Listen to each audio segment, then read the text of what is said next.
Amados irmãos, a paz de nosso Senhor Jesus Cristo, que é o pastor Hélio Ornelas, pastor da Igreja Metodista Pentecostal, no Morro da Carolina, no Jacatirão, em Duque de Caxias, na congregação Jardim Santa Marta, Belfor Roxo, e na congregação Nova Campinas, Duque de Caxias, para ministrar mais uma aula da Escola Bíblica Dominical, sendo que nós estamos no primeiro trimestre deste ano de 2024, e usamos as lições bíblicas da CPAD, a Casa Publicadora das Assembleias de Deus, o corpo de Cristo, origem, natureza e vocação da Igreja no mundo, é o título do trimestre, o tema do trimestre. Hoje nós estaremos estudando a natureza da Igreja, a lição de número 3.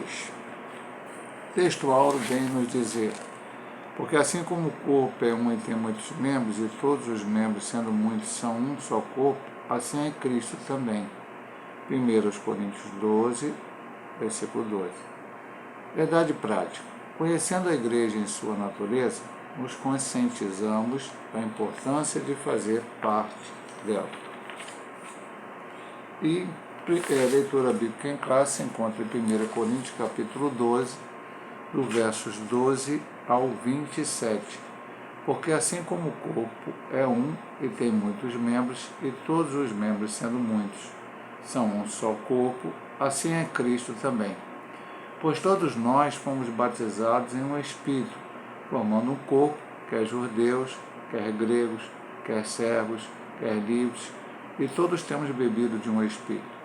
Porque também o corpo não é um só membro, mas muitos. E se o pé disser, porque não sou mão, não sou do corpo, não será por isso do corpo? E se a orelha disser, porque não sou olho, não sou do corpo, não será por isso do corpo? E se todo o corpo fosse olho, onde estaria o ouvido? E se todo fosse ouvido, onde estaria o olfato? Mas agora Deus colocou os membros no corpo, cada um deles como quis. E se todos fossem um só membro, onde estaria o corpo? Agora, pois, há muitos membros, mas um corpo. E o olho não pode dizer à mão, não tenho necessidade de ti, nem ainda a cabeça aos pés, não tenho necessidade de vós. Antes, os membros do corpo, que parecem ser os mais fracos, são necessários. E os que reputamos serem menos honrosos no corpo, a esses honramos muito mais.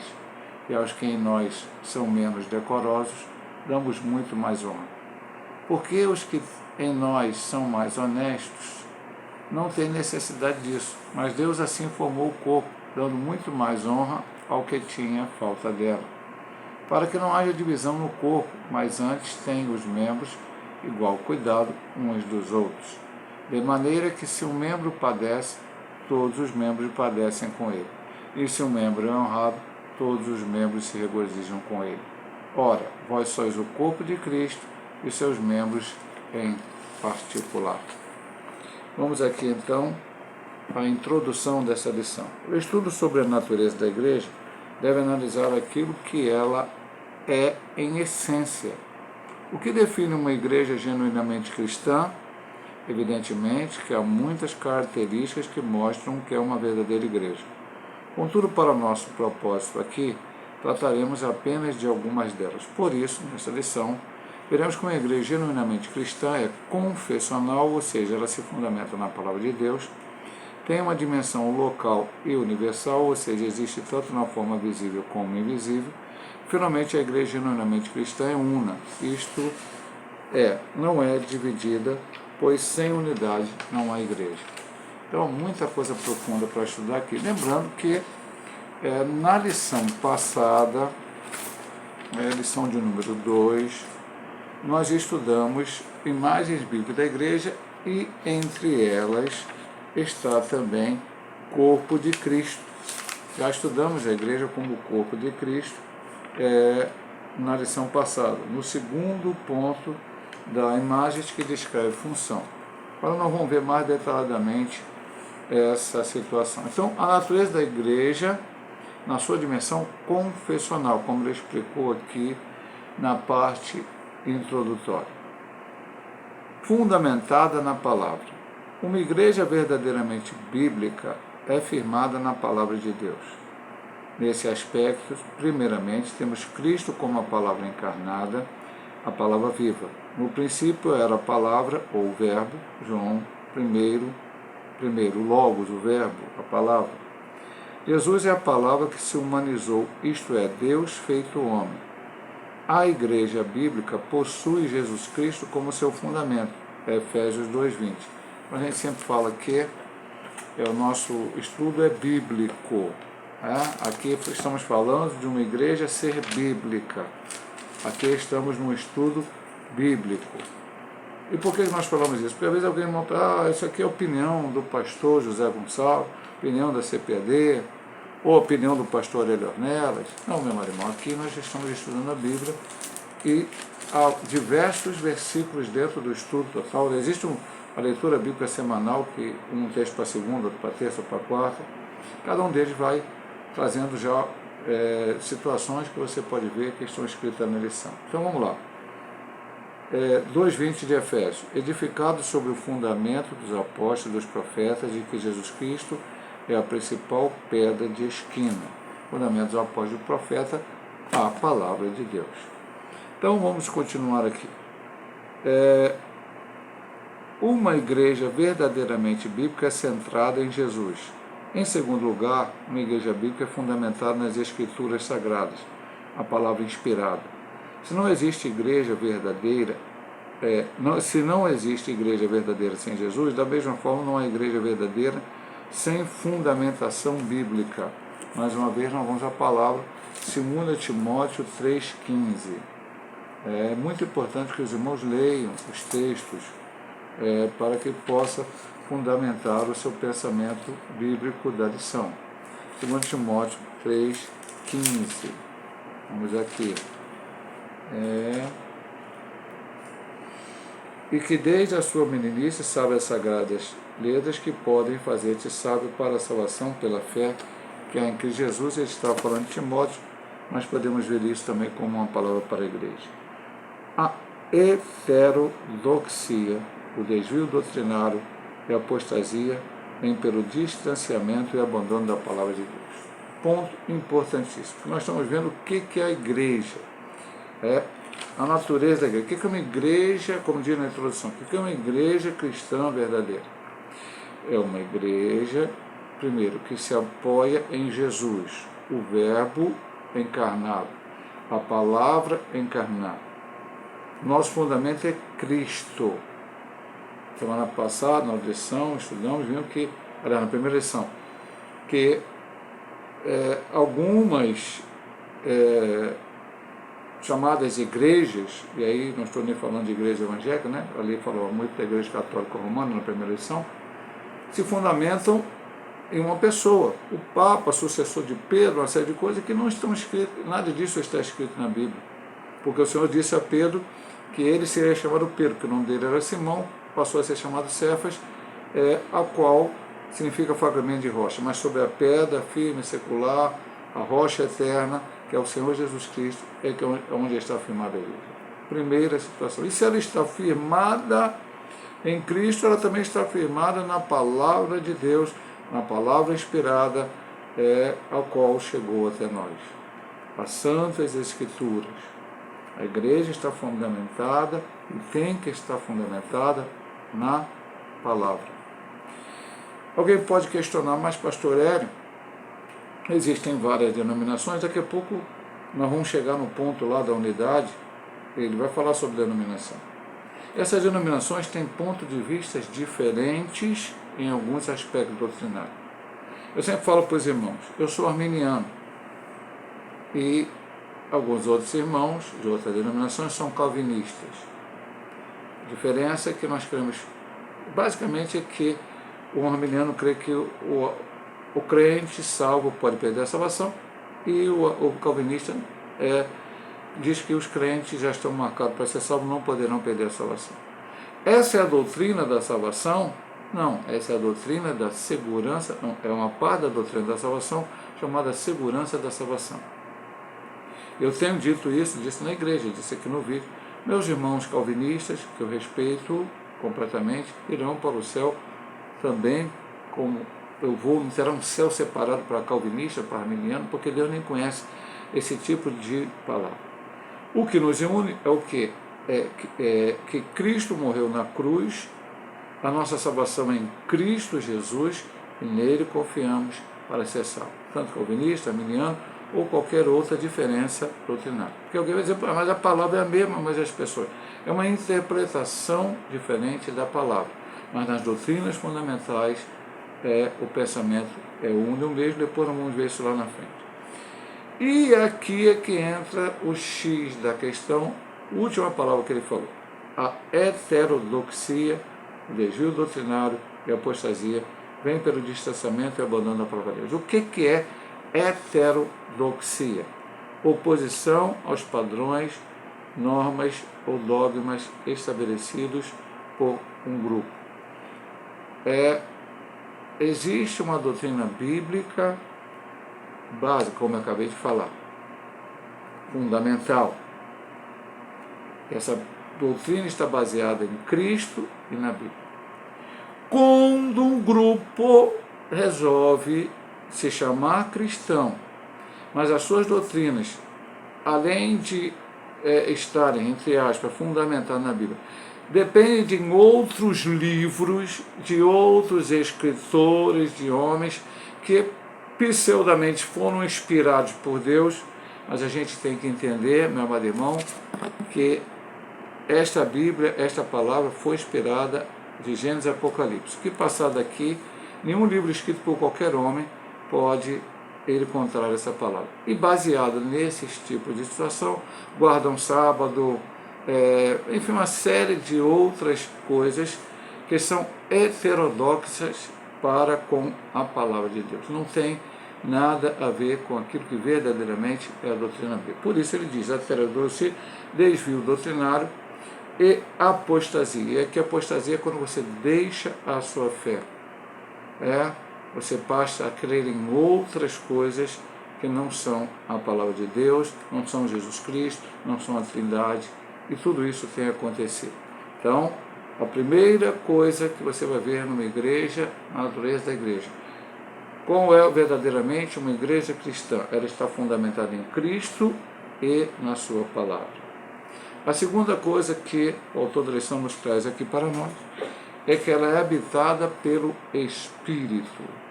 A igreja é habitada pelo Espírito, dirigida e capacitada por Ele. O Espírito Santo é a força motriz. E alguém pode perguntar, pastor, o que é força motriz? Força que impulsiona, que faz mover. Então a força que move a igreja é o Espírito Santo. Na verdade, a obra do Espírito começa no seu trabalho de convencimento do pecador. É o Espírito quem convence o ser humano do pecado. João 16, 8 a 11. Quem convence o homem do pecado, da justiça e do juízo é o Espírito Santo. Depois vamos comentar aqui. É o Espírito Santo quem produz a obra da regeneração. Quando o evangelista Lucas diz que o Senhor abriu o coração de Lídia em Atos 16, 14, aí vemos uma obra poderosa do Espírito Santo trazendo convencimento para a salvação. Então nós vamos ver primeiro o conceito de igreja. O que é igreja? Aqui não a natureza, mas o que é igreja? Vimos na primeira lição. Eclésia, tirados para fora. Então quem faz parte da igreja? Os gemidos e lavados no sangue do Cordeiro. Para uma pessoa ser remida e lavada no sangue do Cordeiro, é necessário a ação do Espírito Santo na sua vida. Porque é o Espírito que convence. Eu vou dizer uma coisa, talvez alguns possam não concordar, alguém que possa ver esse vídeo não concordar. Meu amado irmão, eu posso ser o maior teólogo, eu posso ser a pessoa que fala com maior fluência, e existem, amados irmãos, e eu, como pastor, admito isso e digo, e elogio até, de certa forma, vamos colocar assim, que tem o talento da eloquência para pregar, para falar.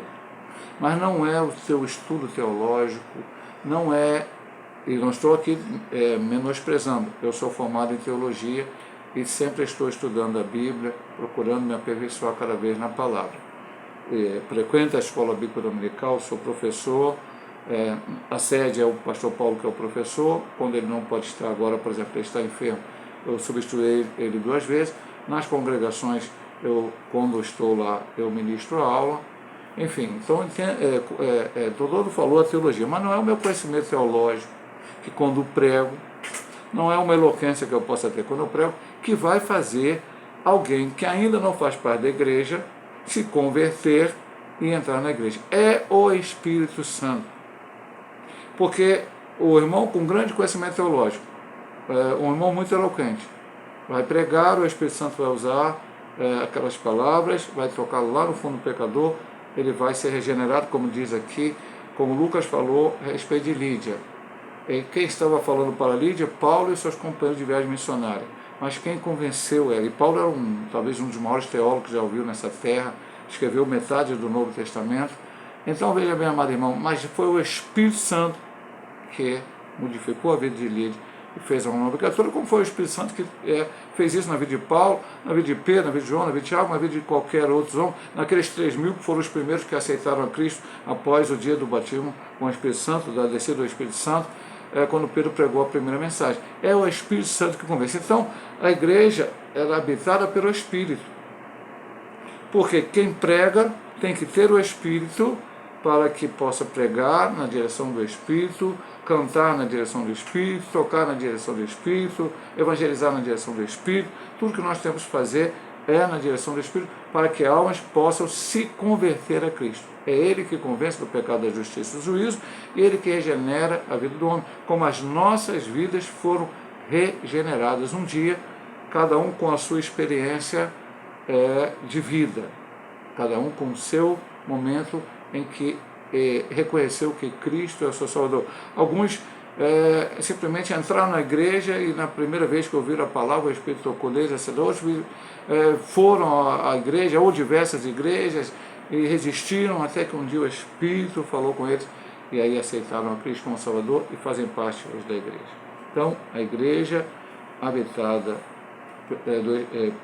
pelo Espírito. E, por fim, que tem um pouco a ver com isso que falamos aqui, quem faz parte da igreja anda no Espírito. Quando alguém responde a mensagem da cruz, o Espírito de Deus produz nele a certeza da salvação. Gostaria de ler esse texto, e depois nós vamos comentar um pouco sobre isso, especialmente à luz da doutrina, do pensamento doutrinário arminianista. Diz aqui a palavra no 16, o mesmo Espírito testifica com o nosso Espírito que somos filhos de Deus. Profundo mesmo essa palavra. Agora regenerado, o cristão passa a andar ou ser dirigido pelo Espírito ainda, no 14 de Romanos 8. Fracasso na vida espiritual está no fato de não andarmos na esfera do Espírito, Gálatas 5,16, que são aquelas questões da obra da carne e fruto do Espírito. O Espírito, portanto, habita no crente capacitando, Atos 1,8, recebereis a virtude do Espírito Santo, tal. Sem a capacitação do Espírito Santo, a igreja é inoperante e perde a sua essência. Então, quem faz parte da igreja tem que andar no Espírito. O que diz isso? Primeiro, aí vamos falar sobre esse primeiro ponto. Eu tenho falado isso, meu amado irmão, e quero que você entenda bem isto.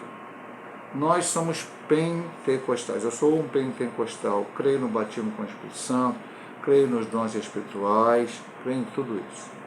Mas uma coisa que eu quero dividir, já falei isso na primeira lição e volto a dizer agora aqui, porque o assunto nos traz a isto.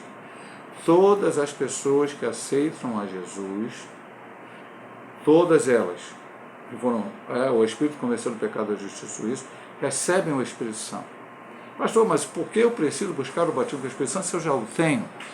O batismo com o Espírito Santo é um revestimento de poder para pregar a palavra, para que Deus te dê as ferramentas, os dons espirituais. Primeiro vem o batismo no Espírito Santo e depois vem os dons, a qual você vai pedir, Deus vai te dar, para que você possa fazer a obra de Deus de uma forma melhor. Então, se porventura no nosso meio pentecostal existir alguém que ainda não foi batizado com o Espírito Santo, não quer dizer que essa pessoa não tenha o Espírito Santo. E no meio daqueles reformados que não creem no batismo com o Espírito Santo, com os dons, que não buscam, e, portanto, não recebem, vamos colocar assim, mas também tem o Espírito Santo. Então, o que será o nosso penhor quando Cristo voltar? Ele vai ver os dons espirituais em nós, o batismo com o Espírito Santo? Não, porque é um texto lá em Mateus 7, que o Senhor vai recusar certas pessoas na sua vinda, eles vão dizer, em teu nome expulsei demônios, falei línguas, enfim, fiz milagres. O pastor Ariel foi meu antecessor, foi alguém que me iniciou nessa obra pentecostal, foi meu pastor. Ele dizia, é o chamado de julgamento dos pentecostais, porque os pentecostais que creem nisso. Então tem gente que quando Jesus voltar, terá falado em língua, terá profetizado, terá feito milagre, mas não será subir, porque o Senhor falou para eles com a iniquidade. Por quê? Porque praticais a iniquidade. Porque quando eu não sou cristão, quero continuar na iniquidade e não aceito a Cristo, eu não tenho o Espírito Santo. Quando eu me torno um cristão, aceitei a Cristo, recebi o Espírito Santo, mas amanhã, sabe, aí nós entramos na ideia arminiana, saio da igreja e começo a praticar coisas erradas e morro nessa situação, o Cristo volta na sua vinda e me acha nessa situação fora do contexto da salvação, fora da presença do Senhor, praticando coisas contrárias à sua palavra, o Espírito Santo se retira de mim. O Espírito Santo se retira de mim, o penhor da salvação é o Espírito Santo, quando Cristo voltar, eu não poderei ser salvo. Então, quem faz parte da igreja anda no Espírito, tem que viver no Espírito, tem que ter todo esse cuidado para que não perca o Espírito Santo, como Davi, quando pecou lá com Batseba, orou, não retire de mim o teu Espírito Santo. Vamos agora para o segundo ponto, a natureza da igreja em suas dimensões, local e universal. Isso também já foi um pouco falado na primeira lição, mas vamos voltar aqui, porque esses assuntos vão recorrentemente, eu falei na primeira lição, voltaremos a estudar alguns assuntos, tocaremos de novo no mesmo assunto. Local e visível. Biblicamente, podemos falar da igreja em relação à sua dimensão espacial, isto é, em relação ao local ou espaço geográfico. Ela pode ser vista e sentida. Nesse aspecto, a igreja existe localmente. Assim, vemos os apóstolos escrevendo suas cartas a determinadas igrejas situadas em diferentes locais. A igreja de Deus que está em Corinto, 1 Coríntios 1, 2. Aos estrangeiros dispersos no Ponto, Galácia, Capadócia, Ásia, Betina, 1 Pedro 1. Nesses textos, vemos a Escritura se referindo à eclésia, a comunidade de crentes situada em diferentes locais. Então já falamos isso, eclésia, reunião dos remidos lavados no sangue cordeiro, dos regenerados, e ela se dá primeiramente em igrejas locais.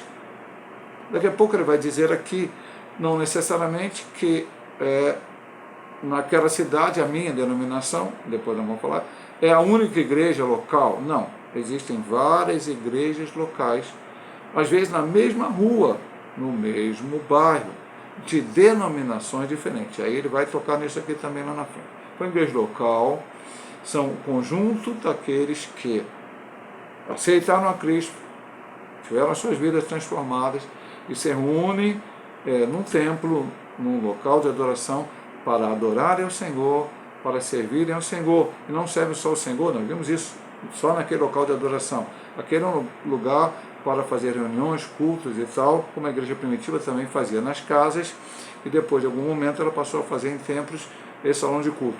Mas também no nosso dia a dia nós somos igreja eclésia. Existe essa situação, mas depois nós vamos ver também na subdivisão 3, a igreja universal invisível. Agora vamos aqui para particularidades das igrejas locais.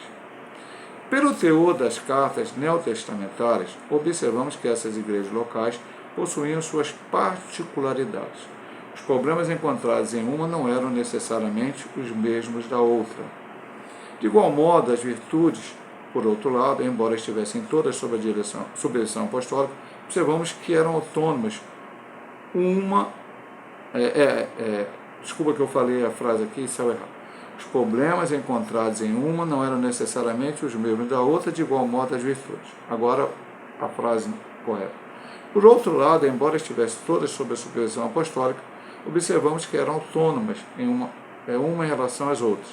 Ainda possuíam sua dinâmica própria, um método que funciona em determinada igreja pode ser inadequado em outra. Isso aqui é meio difícil de entender um pouco mais, e alguns irmãos não entendem. Lá na frente ele vai falar sobre esse ponto, quando ele vai falar como igrejas episcopais, igrejas congregacionais, enfim, vai ter uma lição que vai ser tratada disso. Embora cada um defenda o seu princípio, a sua administração eclesiástica. Eu já vou dizer para você aqui, meu amado irmão, embora eu não esteja focando este ponto, mas eu estou dizendo aqui essa noção.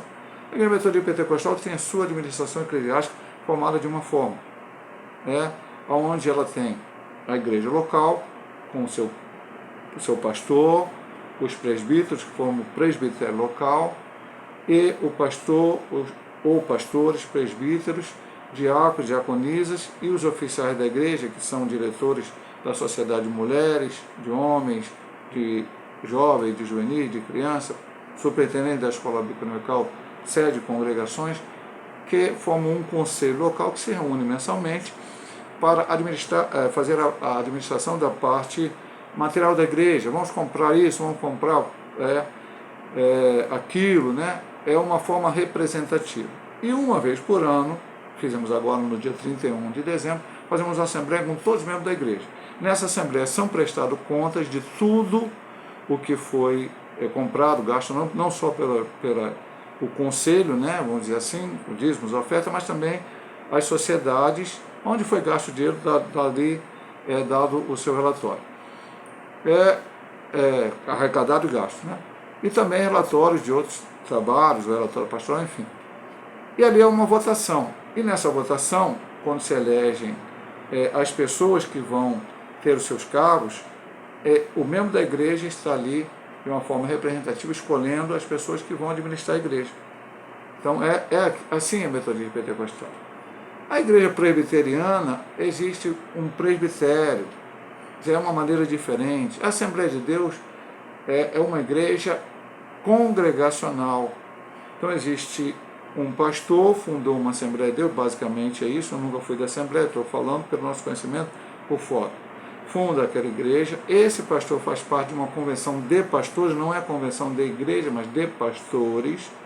Existem várias convenções no Brasil e no Rio de Janeiro, e esse pastor vai tendo as congregações de acordo com o crescimento da sua igreja, tem missionário no campo, mas esse pastor, ele é responsável por aquela igreja. E às vezes, nessa convenção de pastores, cada pastor ali administrando a sua igreja, talvez ele tenha falado isso, porque ele é da Assembleia de Deus, o que funciona em determinada igreja, em outra não funciona.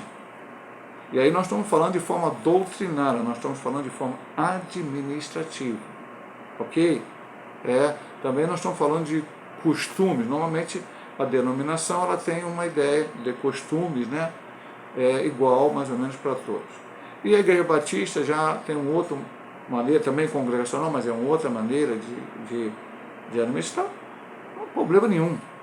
Isso é administração, meu amado irmão. Mais uma vez eu digo, como eu digo, Samaniano e Calvinista, meus irmãos que, por exemplo, tem igreja que não tem presbítero, só diácono. Ok, vão para o mesmo céu que a minha igreja, que tem presbítero, diácono, diaconisa. Outras igrejas não aceitam diaconisa. Não importa isso. Então, o que ele diz aqui, particularidade da igreja local. Já existia isso lá nas igrejas neotestamentárias. Mesmo com o apóstolo dirigindo as mesmas igrejas, ou supervisionando, melhor dizendo, porque havia um pastor locais em cada igreja.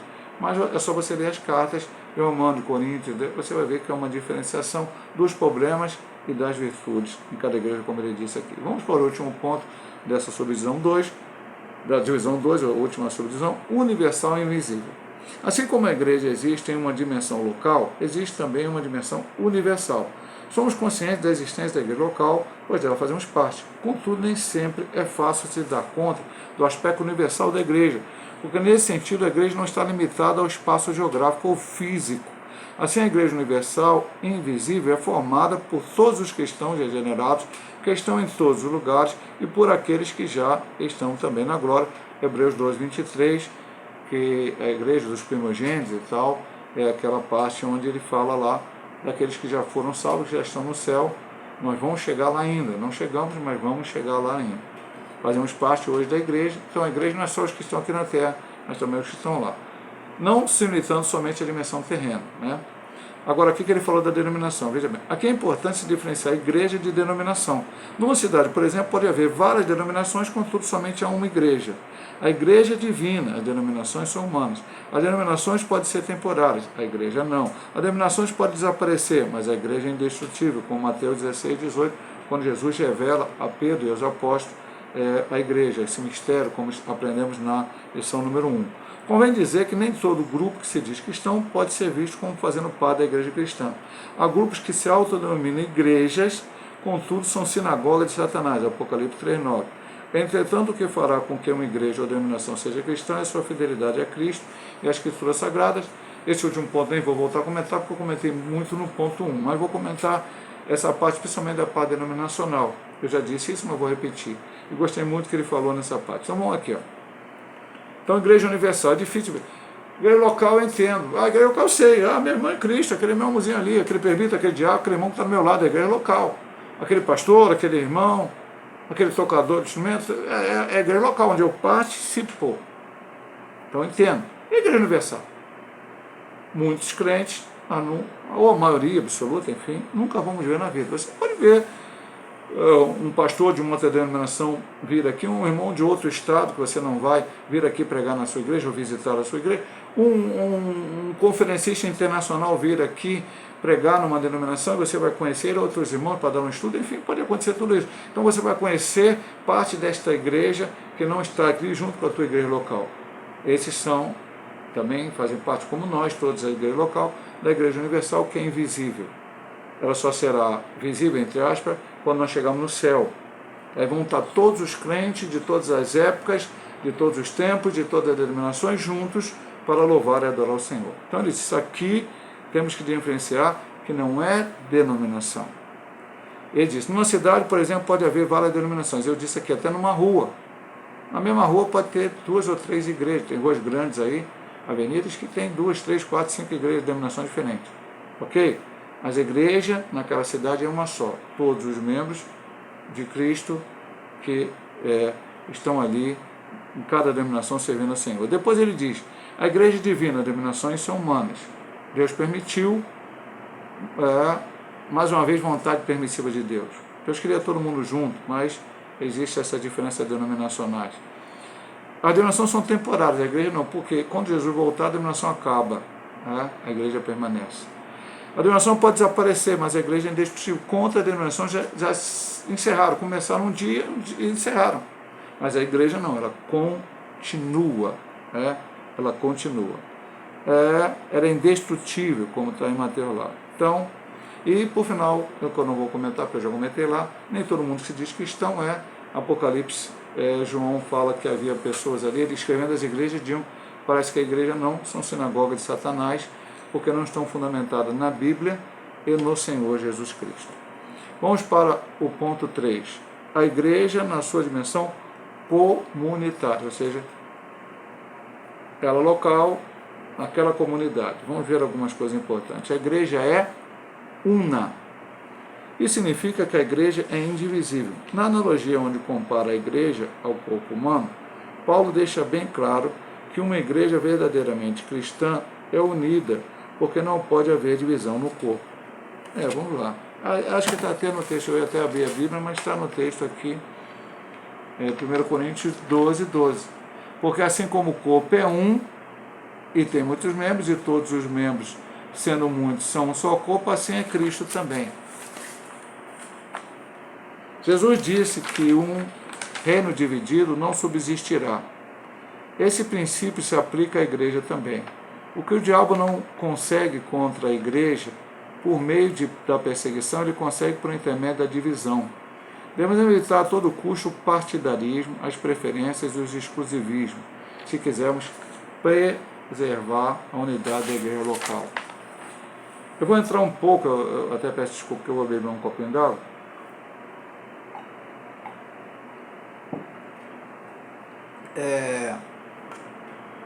Eu vou entrar até numa parte denominacional. Meu pai tinha um livro pequenininho, não sei se está aqui em casa ainda, algum livro dele, eu acho que eu não sei, não estão mais, mas dizia esse livro, a túnica de Cristo rasgada, seu manto dividido. E foi um irmão, esse livro foi escrito lá mesmo há muitos anos atrás, espero que isso nem aconteça mais. Chamaram um determinado irmão, não vou falar o nome da denominação, por questões éticas, para pregar numa outra denominação, e nesse dia desse culto que ele se ia pregar, era Santa Ceia, naquela igreja local. E aquele irmão, que era de outra denominação, chegou lá e foram apresentar ele. Olha, esse irmão é pós-graduado nisso, sei lá, falou tudo que ele era. Deram toda a ficha dele como, né, pregador, apresentando. Aí quando passaram a palavra para ele pregar, ele falou: meu irmão, eu sou tudo isso que falaram aí, vou pregar, mas vocês não estranhem, porque assim que eu acabar de pregar, eu vou descer do púlpito, vou sair pela porta, eu vou embora, porque infelizmente, pela norma da denominação de vocês, eu não sou da denominação de vocês, não posso participar da ceia. Como funciona, e aí não é bem exatamente esse ponto que ele está tocando, como é que funciona a ceia na igreja metodista pentecostal? Qualquer cristão verdadeiro, não pode ser de uma seita, de uma heresia, não, cristão verdadeiro, que está afiliado a qualquer denominação, que no dia da Santa Ceia, a minha Santa Ceia é aberta, a Santa Ceia da Igreja Metodista é aberta, não é de portas fechadas, não estou criticando aquelas igrejas que o fazem de porta fechada, com doutrina, não estou, apenas estou dizendo o que acontece na minha. Então é um culto normal, logicamente voltado sempre para o aspecto, a pregação, se possível louvores para a ceia, e depois vem a ceia. Entrou algum irmão cristão que está em comunhão com a sua igreja, isso é perguntado a ele. Se também for lá na frente tomar ceia sem estar em comunhão, aí é um problema dele individual, porque a ceia também é individual. Qualquer membro da minha igreja tomar ceia individualmente, ele é alertado antes pelo texto de Coríntios, que nós lemos lá, explicamos antes de tomar ceia. Então é um problema dele individual com Deus. Pode participar da ceia. Porque no céu não vai ter divisão, meu marido. Então, ele falou assim: cuidado com partidarismo, preferência, exclusivo. Eu acho que ele está falando mais da igreja local. Então, dentro daquela denominação, dentro daquele seio de igreja, está ali reunida e de repente há divisões, como havia em Corinto. Eu sou de Paulo, eu sou de Pedro, eu sou de Apolo, eu sou de Cristo, e Paulo teve que orientar muito bem aquela igreja na primeira carta de Coríntios, logo no início, para que eles parassem com aqueles partidarismos. Então não pode haver. Uma vez eu tive que ir numa denominação local nossa, porque eu era supervisor regional na época, era um carro que tinha na época, hoje não tem mais, eu falei da nossa denominação, e lá antes, né, no outro ponto lá, eu esqueci de falar que nós temos um concílio, nós temos um presidente regional, nós temos um presidente geral, entre os pastores da denominação, e nós nos reunimos, tratamos também das coisas, da função. Então, nossa igreja seria, se pudéssemos colocar dessa forma, seria uma igreja episcopal, mas uma igreja episcopal que tem bispos, e nós não chamamos de bispo, chamamos de superintendente regional, mas vamos colocar dessa maneira o formato, né? Então, nessa igreja está havendo um problema, tinha um pastor auxiliar, e da minha denominação, não é outra denominação, e tinha dois presbíteros, um presbítero era mais agarrado com um pastor, outro era com o outro, e estava tendo problema. Não pode ter esse tipo de coisa, meu amado irmão. Cristo não está dividido, Cristo é um só. Então nós também, acabamos de ler aqui o texto bíblico, Cristo é um só e nós temos que ser um só em Cristo. Viver. Daqui a pouco ele vai falar aqui que há diversidade de pensamento, mas já é um primeiro início aqui nesse ponto. Esses pontos são pequenos, eu vou comentar aqui. O segundo, unidade na igreja. O primeiro que você viu aqui foi a igreja é una. Então, praticamente é uma continuidade. Paulo escreveu à igreja de Filipos: completar o meu gozo, para que sentai o mesmo, tendo o mesmo amor e o mesmo ânimo, sentindo uma mesma coisa. Esse texto mostra uma ceia do apóstolo pela unidade da igreja, que, como corpo de Cristo, em sua forma coletiva, deve zelar pela unidade, e da mesma forma cada crente deve buscar isso. Então deve se conscientizar, a igreja deve... A pessoa aceitou a Cristo, talvez uma das primeiras coisas dentro do seu discipulado é aprender isso. É lógico, meu irmão, ele vai dizer no último ponto aqui, há pessoas diferentes, pensamentos diferentes. E aí eu digo para você, porque eu sou pastor, é difícil você lidar com tantas pessoas diferentes, pensamentos diferentes. A pessoa se converteu, aceitou a Cristo, está na igreja, mas existe ainda os resquícios daquele velho homem. O velho homem precisa ser abafado, porque o velho homem, ele quer apenas o benefício próprio. A nova criatura quer o benefício da igreja, de Cristo, do nosso irmão. Então a igreja precisa ter unidade. A gente infelizmente vê por aí gente querendo puxar o tapete do outro, gente querendo prejudicar o outro. Não pode haver fofoca na igreja, não pode ter contenda na igreja. Infelizmente a gente sabe que isso, eu não estou falando da denominação dos outros, acontece dentro da minha própria denominação. Isso não é bom. Vamos ver aqui, diversidade na unidade. Esse ponto eu acho para mim muito importante, até onde ele vai falar sobre temperamento distinto e outras coisas. Isso reverbera, e reverberar é repercutir, transmitir o anseio de Jesus pela unidade dos seus discípulos. Leia João 17, oração sacerdotal de Cristo pelos seus discípulos. Não peço que tire do mundo, mas livre do mal. Ele pede para que os discípulos sejam um, como ele e o Pai são um.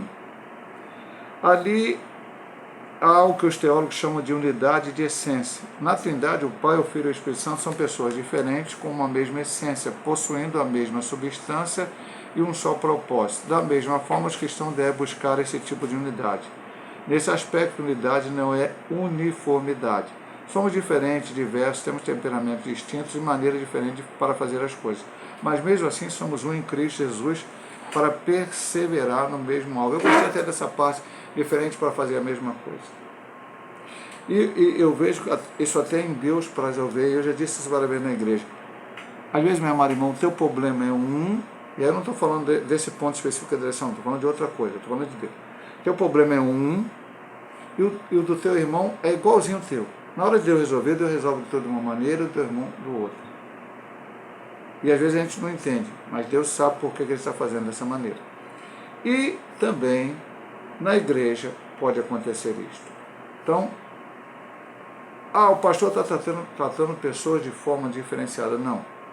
Às vezes, um irmão em Cristo, eu já falei isso algumas vezes, se você chegar nele e falar duro, falar forte, ele vai dar uma sacudida, vai se tornar uma nova pessoa e vai funcionar muito bem na igreja, por causa do seu temperamento, da sua personalidade. O outro irmão, se você chegar desta forma, ele vai murchar, vai enfraquecer e, quiçá, pode até deixar a igreja, enfraquecer espiritualmente. Então, tem que ter essa sensibilidade do Espírito, a liderança, para poder lidar com todo esse tipo de pessoa.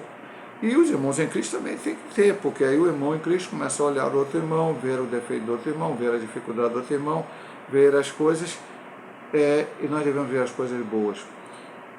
Acho que o pastor Paulo já disse algumas vezes na igreja, ou foi a Maçã da Cristina, não me lembro bem, que nós deveríamos ter, o cristão deveria ter 2 sacos com ele, levando na sua vida. Não só na vida espiritual, cristã, mas na vida secular.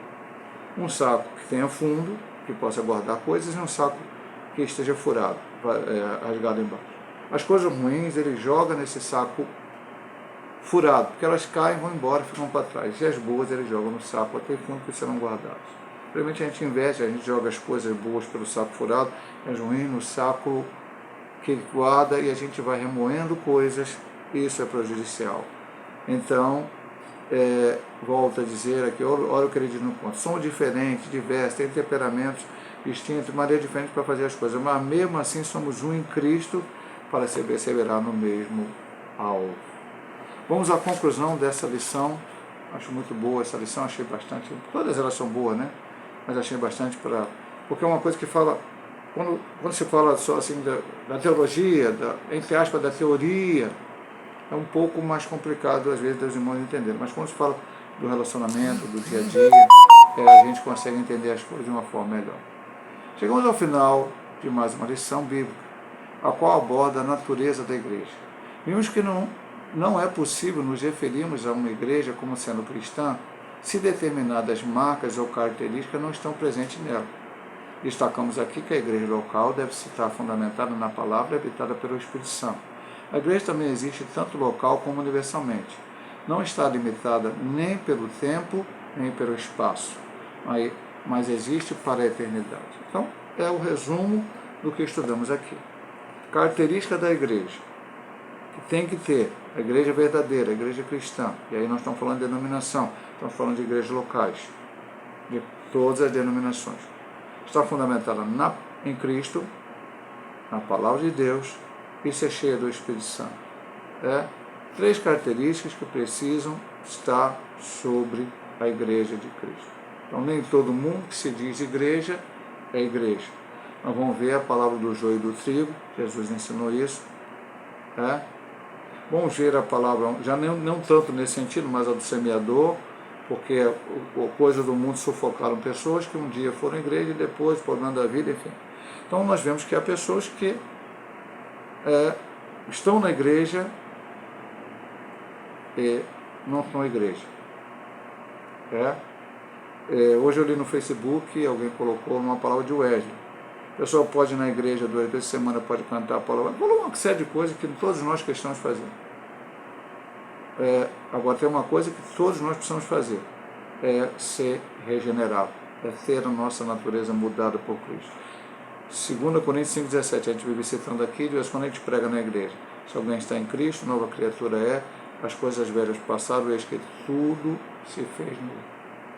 Nova criatura, nova maneira de viver, de maneira diferente de pensar, como estamos na lição, metanoia, mudança de pensamento, de mente, tudo isso nós precisamos. Então, temos a igreja local, é aquela que você está ali com teus irmãos, conhece eles, e às vezes visita outras igrejas locais de outras denominações, e também está com aqueles irmãos ali daquela igreja local, e a igreja é universal, invisível, e foi preparada para a eternidade. Um dia estaremos todos nós com Cristo na glória. Louvado seja o nome do Senhor, e se Deus assim nos permitir, semana que vem estaremos estudando a lição número 4, a igreja e o reino de Deus.